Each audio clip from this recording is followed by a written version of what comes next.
So Tesla is currently offering a 1.99% financing offer on both the Model 3 and the Model Y. Across the board, all trims and all of them qualify for the $7,500 point of sale EV tax credit here in the US. And now you're conflicted. On one hand, the Model Y is more practical due to its increased size, leading to a better storage capacity and just being more suited toward families. But on the other hand, it's outdated in comparison to the new 3. So what do you do? First, if you haven't gone and test drove both a new 3 and a current Y, I highly recommend you do. Unless you're like a super impulsive buyer and you really need a Y, but test driving makes you want one so bad that you end up buying a 3 immediately and you regret it when the new Y comes out. But assuming that you're an adult that can control yourself, I do recommend you go and test drive both if you haven't already, just so you can kind of get a feel for what you'd be missing out on. And I say missing out on in comparison to the new 3, but also the new Y. In fact, since the last time I talked about the new Y, even more leaks have surfaced indicating the potential of a light bar and an interior very similar to the Refresh 3. So if you do go drive a current 3, that's pretty much what the inside of the new Y would be like. Of course, just lower to the ground and probably more firm, as I personally believe the new Y will one-up the new 3 on ride quality, as well, that just makes the most sense for a family, more comfort-oriented vehicle, but that's kind of just a total guess on my part. And because we're already on the topic of the new Y, and I know people are going to ask, if you're kind of out of the loop release date-wise, we're looking at sometime in the first half of next year, more than likely Q1. That's what all the leaks are pointing to. As for pricing, some people believe it's going to go up, and I personally doubt it. From what I've seen, the people saying that the price is going to go up were also the same people that said the new Model 3 Performance was going to release at over $65,000, and obviously that never happened.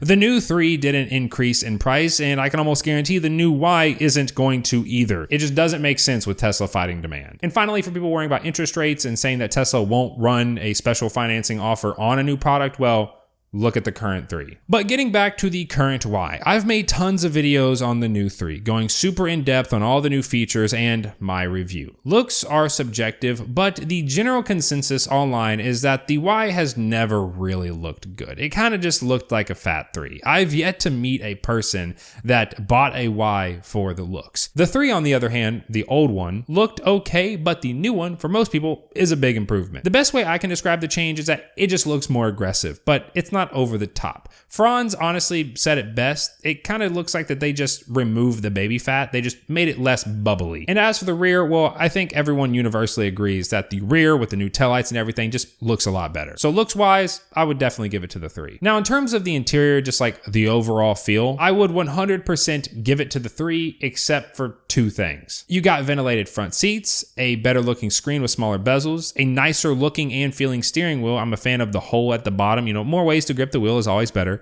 A nicer center console with the ability to cover everything up. The glove box is better if you need to put heavier items in there, as it's a shelf and your heavier items aren't just weighted against the door. A bigger exit button. New emergency releases for the rear doors, a rear screen for kids that also allows them to connect headphones and listen to their own stuff separate from you, and more. The only thing that the new 3 loses in, and it loses simply because it's just not an SUV, is storage space, or just overall capacity. It fits bigger passengers more comfortably, and well, you just got more storage space. Now, I mentioned that there were 2 things, but the other one, well, it may be a plus or a minus, kind of just depends for you, and that would be the no stocks. I went into purchasing my new 3 with the expectation that I was going to hate the no stocks. Like, I was already preparing to buy some sort of aftermarket solution. But after having owned the car 2+ months later, I don't mind them. They feel completely normal now that I'm used to them and their positions. And to be honest with you, I've kind of realized now that most people that talk really bad about the stocks have never actually owned a car with no stocks, or they went and they drove the new Model 3 or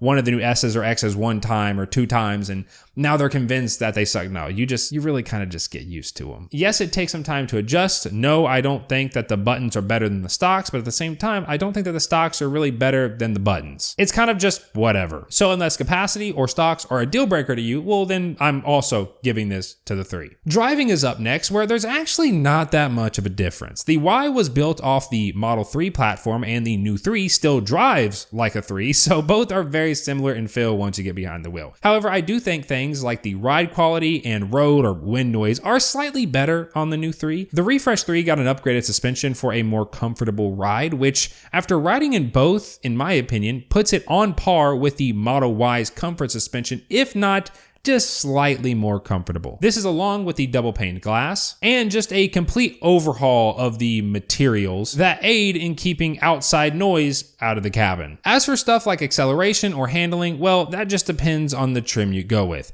If you want the fastest thing available in the 3 or Y and you're not willing to step up to an S or an X, then you kind of have to get the new Model 3 performance. So yeah, in terms of driving, I think that the Model 3 slightly edges out the current Y simply due to the better ride quality and better noise isolation, but actual driving, they're pretty much the same. But now in terms of being an EV, so range, efficiency, charging, I'm gonna be honest, it doesn't really matter. Neither the 3 or the Y or any of their trims have a stark difference in range or charging speed. They're all kind of within 50 to 60 miles of one another. Maybe if you get an LFP Model 3, then you're capped at 170 kilowatt supercharging speed or 32 amp home charging. But since the long range rear wheel drive exists for the Model 3 with a tax credit, I'm not recommending the LFP3 anyway. At the end of the day, if you get a new 3 or a current Y, you're getting a great EV with a fantastic charging network. If you want better efficiency, we'll just drive more efficiently. My last Model 3 Performance, which honestly I did kind of baby for a long time,